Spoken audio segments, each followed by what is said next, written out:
Right. మొత్తం ఇప్పుడు వర్షాలతో రాష్ట్రమంతా అతలాకుతలం అవుతున్నటువంటి సందర్భం మనం చూస్తున్నాం. తుఫాను వల్ల భారీ వర్షాలు పడుతున్నాయి. చాలా చోట్ల కూడా పంట నష్టం పెద్ద ఎత్తున పెరుగుతున్నటువంటి అంశం. ప్రధానంగా ఏదైతే కొనుగోలు కేంద్రాల్లో కూడా వరి కావచ్చు, మక్క కావచ్చు పూర్తిగా తడిసి ముద్దవుతున్నటువంటి పరిస్థితి కనబడుతుంది. దాదాపు అన్ని జిల్లాల్లో కూడా ఇదే పరిస్థితి కొనసాగుతున్నటువంటి నేపథ్యం కనబడుతుంది. దీనికి సంబంధించి తాజా అప్డేట్స్ అందించడానికి మా కరెస్పాండెంట్స్ అరవింద్ సిద్ధంగా ఉన్నారు, అలాగే హైదరాబాద్ నుంచి, అలాగే ఖమ్మం నుంచి సాంబశివరావు సిద్ధంగా ఉన్నారు, అలాగే వరంగల్ నుంచి రవికాంత్ సిద్ధంగా ఉన్నారు, అలాగే హైదరాబాద్ నుంచి మరిన్ని అప్డేట్స్ అందించడానికి వేణుగోపాలరావు సిద్ధంగా ఉన్నారు, అలాగే రాము నల్గొండ నుంచి కూడా సిద్ధంగా ఉన్నారు. దీనికి సంబంధించి తాజా అప్డేట్స్ తెలుసుకునే ప్రయత్నం చేద్దాం. ఫస్ట్ హైదరాబాద్ నుంచి తెలుసుకుందాం అరవింద్ నుంచి.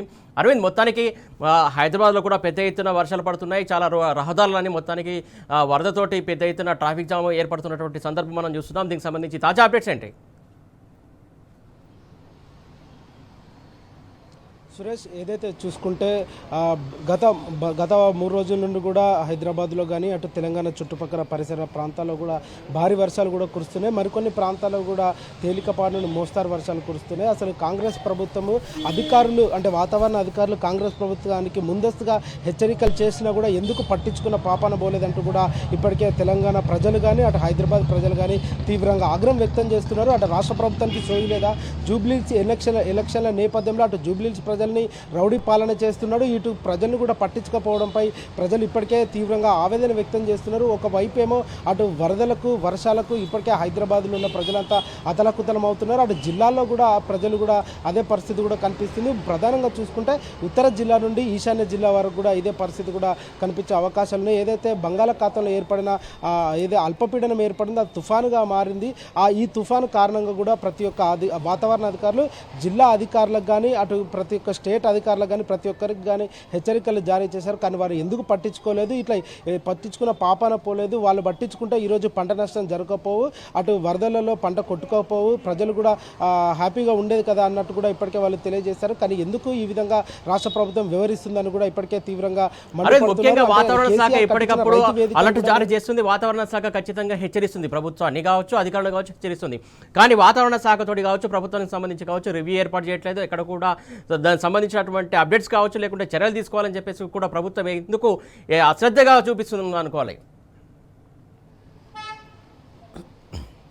రాష్ట్ర ప్రభుత్వము ఎక్కడ కూడా కనీసము వాతావరణ పైన కానీ వర్షాల పైన కానీ అటు డిజాస్టర్ మేనేజ్మెంట్ రెస్పాన్స్తో అటు హైడ్రాతోని ఎక్కడ కూడా సమన్వయం లేకుండా కూడా ఎక్కడ కూడా వారితో సంప్రదింపులు లేకుండా కూడా అసలు ఈరోజు ఎంత వర్షం పాత పడుతుంది, ఎన్ని జిల్లాలు ఎఫెక్ట్ అయితే, హైదరాబాద్లో ఏ ప్రాంతాలు ఎఫెక్ట్ అయితే అని కనీసం ఒక రివ్యూ మీటింగ్ కూడా లేకుండా కూడా ప్రజెంట్ మన ముఖ్యమంత్రి ఈ విధంగా చేస్తున్నాడు అన్నట్టు కూడా ప్రధానంగా తెలుస్తుంది.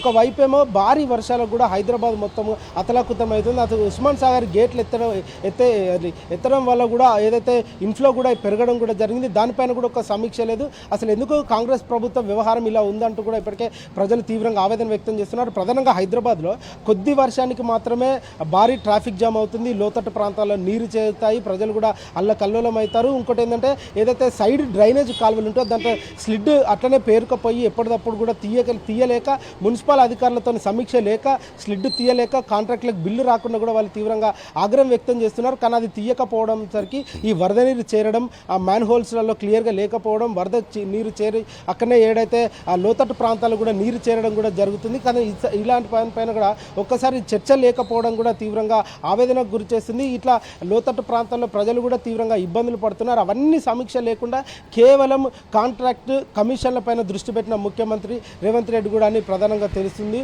ఇప్పటికే కొన్ని అంటే గతంలో కూడా ఏదైతే పోయిన వర్షాకాలం కూడా ఇప్పటికే మ్యాన్ హోల్స్లో పడి కూడా 2-3 వ్యక్తులు కూడా కొట్టుకుపోవడం జరిగింది. అవిటిపైన కూడా ఇప్పటివరకు ఎలాంటి స్పందన కూడా లేదు. అవిటిపైన కూడా చర్యలు తీసుకోలేదు.